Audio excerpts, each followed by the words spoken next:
करम पूजा उपलक्षे बसबास करा बृहत्तर अসমীয়া জাতিৰ অংশীদাৰ চাহ জনজাতি ৰাইজক আন্তৰিক শুভেচ্ছা আৰু সম্ভাষণ জনাইছো।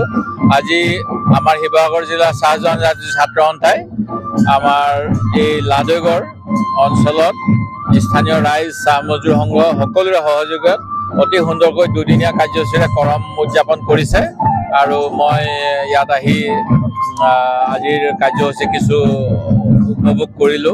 অতি সুন্দৰকৈ ঝুমুৰ নৃত্য প্ৰদৰ্শন কৰিছে আৰু বিভিন্ন কাৰ্যসূচী আছে। তেখেতসকলৰ যিসকলে কৰমৰ কাৰণে ব্ৰত ৰাখে তেখেতসকলেও অলপ পিছত পূজা পাতল কৰিব আৰু মই গোটেই উৎসৱটো যাতে অসমৰ ৰাইজৰ সুখ শান্তিৰ বাবে অৰিহণা যোগায় তাৰ বাবে মই ঈশ্বৰৰ ওচৰত প্ৰাৰ্থনা জনাইছো।